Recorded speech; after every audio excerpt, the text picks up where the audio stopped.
आज हम राजा भोज की और महाकवि माग की एक बहुत सुंदर कहानी सुनने जा रहे हैं। तो चलिए सुन लेते हैं। बहुत पुरानी कहानी है ये। एक समय की बात है।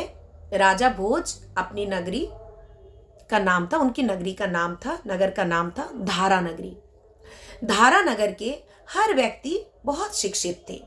राजा भोज खुद भी विद्वान थे और उनकी राजसभा में नवरत्न भी रहा करते थे। उनमें कालिदास और महाकवि माग जैसे विद्वान लोग रहते थे।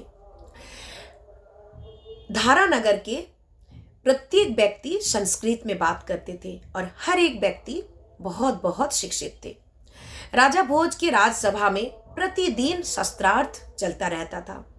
उनमें आलोचना के विषय था साहित्य, विज्ञान, दर्शन, उपनिषद, वेद। इन सब चीज़ों के ऊपर क्या होता था? आलोचनाएं, शास्त्रार्थ होता रहता था। तो एक दिन राजा भोज अपने प्रिय रत्न में से एक रत्न महाकवि माग को लेकर शास्त्रार्थ करते करते राजमहल से काफ़ी दूर आ गए। और काफ़ी दूर आने के बाद उन्होंने जब पीछे मुड़कर देखा तो राजमहल और राजनगर यानी धारा नगरी उनको दिखाई नहीं दे रहा था। ऐसे कि पगडंडियां भी दिखाई नहीं दे रही थी। तो उन्होंने सोचा, मार्ग कहाँ से है, हम कैसे वापस जाएंगे।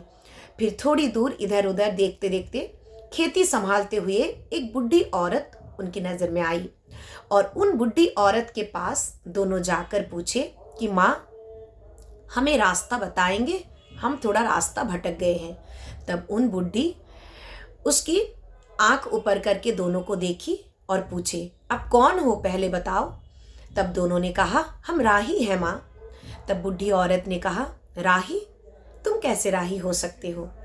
राही तो दो ही हैं, सूर्य और चंद्रमा, जो सदी से चले आ रहे हैं, जिन्होंने कभी अपना रास्ता नहीं भटका। तो राजा भोज और महाकवि माग ने कहा, नहीं, ये रास्ता कहाँ जाता है, हमें इतना बता दीजिए। तब बुढ़ी ने कहा, रास्ता कहीं नहीं आता जाता, इनमें लोग आते जाते रहते हैं। तब राजा भोज और महाकवि माग बुढ़ी की वाचालता से विचलित हो गए थे।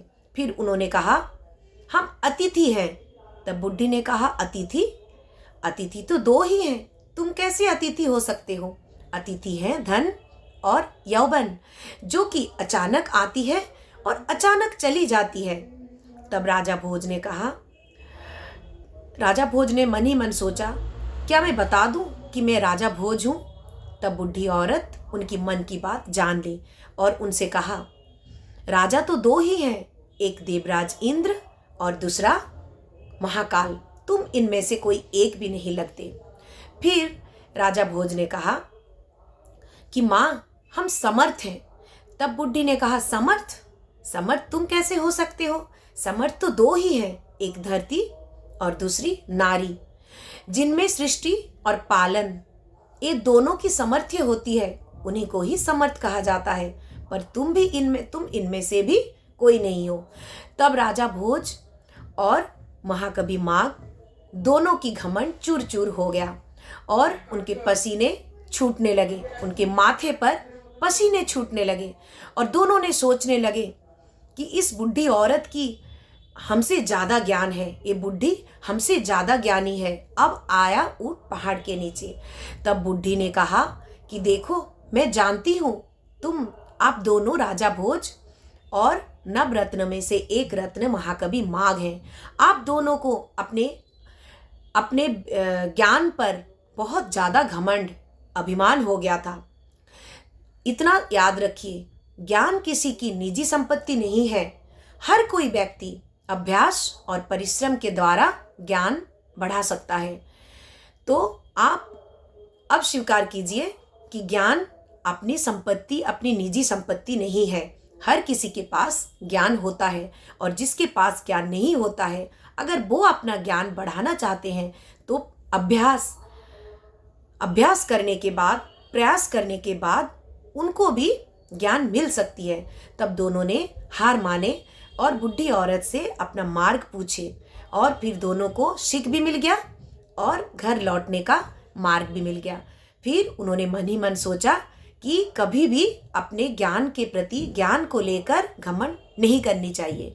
और इस कहानी से हमें भी यह सीख मिलती है कि ज्ञान कभी किसी की निजी संपत्ति नहीं होती है और ज्ञान को लेकर कभी भी घमंड नहीं करनी चाहिए।